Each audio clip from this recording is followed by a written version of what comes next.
Hello friends, स्वागत है आपका मेरे YouTube चैनल हिंदी कानूनी जानकारी में। आज हम अध्ययन करेंगे भारतीय संविधान के अनुच्छेद 15 के बारे में। यदि आप अनुच्छेद 14 का वीडियो देखना चाहते हैं तो आप यहां पर क्लिक करें। आई बटन पर क्लिक करेंगे तो यहां से आपको भारतीय संविधान का अनुच्छेद 14 मिल जाएगा। हम बात करते हैं अनुच्छेद 15 के बारे में। ये कहता है कि धर्म, मूलवंश, जाति, लिंग या जन्म स्थान के आधार पर विभेद का प्रतिषेध, यानी कि इन आधारों पर कोई भी भेदभाव नहीं किया जाएगा, ना धर्म के आधार पर, ना जाति के आधार पर, ना लिंग के आधार पर, ना जन्म स्थान के आधार पर और ना ही किसी मूल वंश के आधार पर कोई भेदभाव नहीं किया जाएगा। किसी भी व्यक्ति के साथ किसी भी प्रकार का भेदभाव राज्य नहीं करेगा। अब राज्य क्या चीज है? राज्य का मतलब है भारत सरकार, राज्य की सरकार, भारत सरकार द्वारा प्राधिकृत कोई अधिकारी, भारत की संसद, भारत की संसद के सदस्य या विधानसभा के सदस्य या सरकार की तरफ से। राज्य का मतलब है सरकार, तो सरकार की तरफ से कोई भेदभाव नहीं किया जाएगा किसी भी प्रकार का। तो इसमें क्या क्या लिखा हुआ है इसको पढ़ते हैं कि राज्य किसी नागरिक के विरुद्ध, अब यहां पर बात आ रही है नागरिक की, व्यक्ति की बात नहीं आ रही है। देखो, भारत में दो तरह के व्यक्ति हो सकते हैं, एक तो नागरिक हो सकता है और एक अलग से कोई व्यक्ति जो विदेशी हो सकता है। तो यहां पर जो अधिकार दिया गया है वो नागरिकों को दिया गया है। तो क्या लिखा हुआ है कि राज्य किसी नागरिक के विरुद्ध केवल धर्म, मूलवंश, जाति, लिंग, जन्म स्थान या इनमें से किसी भी आधार पर कोई भेदभाव नहीं करेगा। अब इसमें पॉइंट नंबर 2 दिया है कि कोई नागरिक केवल धर्म के आधार पर, केवल मूलवंश के आधार पर, केवल जाति के आधार पर, केवल लिंग के आधार पर किसी भी स्थान पर, जैसे किसी दुकान में जाने से, किसी सार्वजनिक स्थान पे जाने से, किसी सार्वजनिक सड़क पे जाने से, सार्वजनिक तालाब, कुआं आदि पर जाने से उसको रोका नहीं जाएगा। किसी भी व्यक्ति को, किसी भी व्यक्ति को यानी कि जो भारत का नागरिक होगा उसको किसी मनोरंजन के स्थान पर जाने से नहीं रोका जा सकता। कि सार्वजनिक स्थान होना चाहिए वो, यदि वो स्थान सार्वजनिक नहीं है तो बात अलग है, लेकिन सार्वजनिक स्थान पर उसको जाने से नहीं रोका जाएगा। कोई दुकान है वो सार्वजनिक मानी जाएगी, कोई होटल है ये भी सार्वजनिक मानी जाएगी, कोई भोजनालय है वह भी सार्वजनिक है। तो इस प्रकार से सार्वजनिक स्थानों पर जाने से उस व्यक्ति को नहीं रोका जाएगा।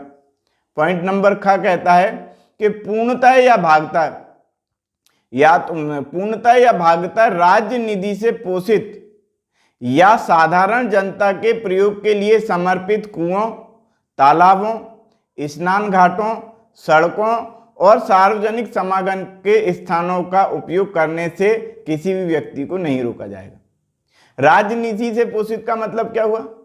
यानी कि राज्य जहां पर पैसा खर्च कर रहा है, वहां पर राज्य ने जहां पर पैसा लगाया है, चाहे आधा पैसा लगाया हो चाहे पूरा पैसा लगाया हो, यदि राज्य की तरफ से रुपया खर्च किया गया है तो ऐसे कुओं पर, ऐसे तालाबों पर या ऐसे किसी भी सार्वजनिक स्थानों पर किसी भी व्यक्ति को मतलब किसी नागरिक को जाने से नहीं रोका जाएगा। किसी मूल वंश के आधार पर, जाति के आधार पर, लिंग के आधार पर या किसी भी आधार पर उसको रोका नहीं जाएगा।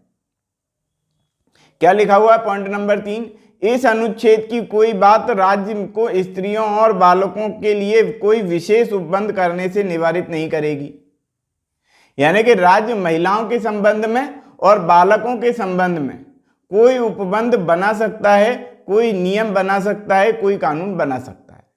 बालकों के लिए और महिलाओं के लिए विशेष सुविधा दे सकता है या उन्हें किसी विशेष स्थानों पर जाने से रोक भी सकता है। रोकने का मतलब ये है कि जैसे बालक है, अब वो 18 साल का नहीं है, अब सार्वजनिक सिनेमा घर में कोई ऐसी पिक्चर लगी है, अश्लील पिक्चर लगी है जो 18 वर्ष से ऊपर के व्यक्ति ही देख सकते हैं, तब ऐसे समय में उनको रोका जा सकता है उन बालकों को वहां जाने के लिए। क्यों? क्योंकि उनकी मानसिक बुद्धि पर जो है विपरीत असर पड़ने की संभावना होती है। तो ऐसे समय में बालकों के बारे में बालकों को रोका जा सकता है इस प्रकार से, यानी कि अच्छे कार्य के लिए जो बालकों के भविष्य को देखते हुए उनको रोका जा सकता है। इस प्रकार से यहाँ पर बता दिया। बालकों और महिलाओं के लिए विशेष उपबंध भी बनाए जा सकते हैं, विशेष नियम कानून उनकी उन्नति के लिए बनाए जा सकते हैं। यहाँ पर ये भी बात है। अब पॉइंट नंबर 4 की हम बात करते हैं। पॉइंट नंबर 4 भारतीय संविधान में पहले नहीं था, इसको अलग से जोड़ा गया है। क्या जोड़ा गया है पहले ये पढ़ते हैं, और कब जोड़ा गया है ये फिर अपन पढ़ेंगे। तो क्या जोड़ा गया है, इस अनुच्छेद या अनुच्छेद 19 के खंड 1 के उपखंड 6, इसमें पॉइंट नंबर 4 पढ़ रहे हैं कि इस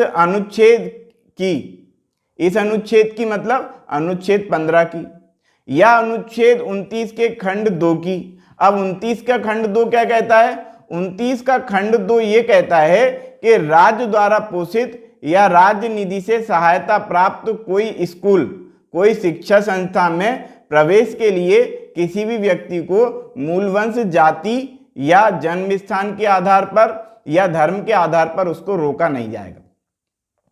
यानी कि कोई स्कूल है, स्कूल यदि ऐसा है जो राज्य निधि से पोषित है, यानी कि सरकारी स्कूल है या अर्ध सरकारी स्कूल है, उसमें किसी भी व्यक्ति को जाने से नहीं रोका जाएगा, मूलवंश के आधार पर, धर्म के आधार पर, जाति के आधार पर या किसी भी आधार पर उसको जो है प्रवेश दिया जाएगा, कोई दिक्कत नहीं है। ऐसा कहा गया काय में, ये पॉइंट नंबर 4 में।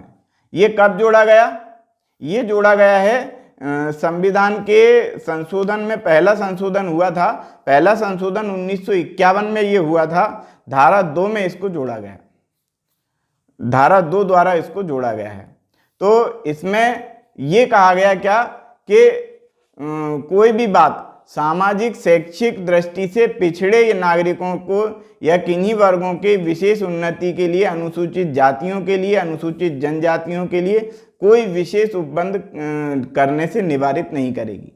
यानी कि पॉइंट नंबर 4 जोड़ करके ये बना दिया गया है कि अनुसूचित जाति के लिए, अनुसूचित जनजाति के लिए या पिछड़े वर्ग के लिए कोई विशेष उपबंध बनाए जा सकते हैं, कोई विशेष नियम बनाए जा सकते हैं। पॉइंट नंबर 4 में जोड़ दिया। यानी कि भेदभाव तो नहीं करेंगे, धर्म के आधार पर, जाति के आधार पर, लिंग के आधार पर कोई भेदभाव नहीं करेंगे, लेकिन अनुसूचित जाति के लिए, अनुसूचित जनजाति के लिए और पिछड़े वर्गों के लिए विशेष उपबंध बनाए जा सकते हैं, विशेष नियम बनाए जा सकते हैं। ये पॉइंट नंबर 4। पॉइंट नंबर 4 का अगला पॉइंट कहता है कि इस अनुच्छेद या अनुच्छेद 19 के खंड 1 के उपखंड 6। अब 19 के पॉइंट नंबर 1 का 6 क्या कहता है, ये कहता है 19 का पॉइंट नंबर ये कहता है 6 कोई वृत्ति, उपजीविका या व्यापार करने का।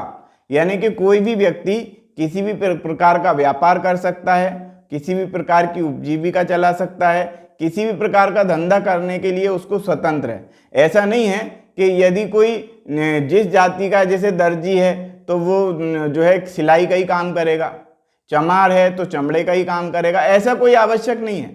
यहाँ पर सीधा सीधा ये बता दिया कि भैया कोई भी व्यक्ति कोई भी व्यापार कर सकता है।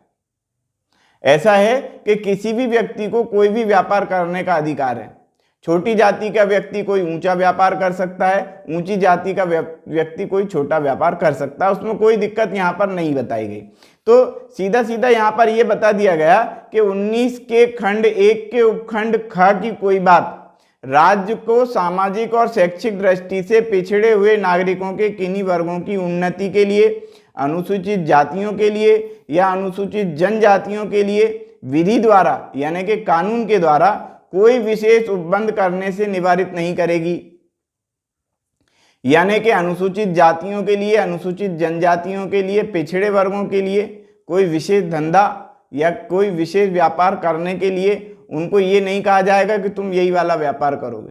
वो कोई भी व्यापार कर सकते हैं, कोई भी व्यवसाय कर सकते हैं और इसके लिए कोई भी नियम बनाए जा सकते हैं सरकार के द्वारा, अनुसूचित जाति के लिए, अनुसूचित जनजाति के लिए या पिछड़े वर्ग के लिए। जहां तक ऐसे उपबंध अनुच्छेद 30 के खंड 1 में निर्दिष्ट अल्पसंख्यक शिक्षा संस्थाओं से भिन्न शिक्षा संस्थाओं के, जिनके अंतर्गत प्राइवेट शिक्षा संस्थाएं भी शामिल हैं, चाहे वह राज्य द्वारा सहायता प्राप्त हों या नहीं हो, प्रवेश के संबंध में भी है। अनुच्छेद 30 के खंड 1 में लिखा हुआ है कि धर्म या भाषा पर आधारित सभी अल्पसंख्यक वर्गों को अपनी रुचि की शिक्षा संस्थाओं की स्थापना और प्रशासन का अधिकार होगा। यानी कि कोई भी शिक्षण संस्थान अल्पसंख्यक वर्ग अपने हिसाब से चला सकता है, अपने हिसाब से प्रशासित कर सकता है। ऐसे शिक्षण संस्थाओं को छोड़ करके बाकी जितने भी शिक्षण संस्थान हैं उनमें, चाहे वो प्राइवेट हो चाहे वो सरकारी हो, उनमें प्रवेश करने से किसी भी व्यक्ति को धर्म, मूल, वंश, जाति, लिंग के आधार पर नहीं रोका जाएगा। लेकिन किन शिक्षण संस्थानों में रोका जा सकता है? ऐसे शिक्षण संस्थानों में रोका जा सकता है जिन शिक्षण संस्थानों को अनुच्छेद 30 के पॉइंट नंबर 1 के अंतर्गत रखा गया।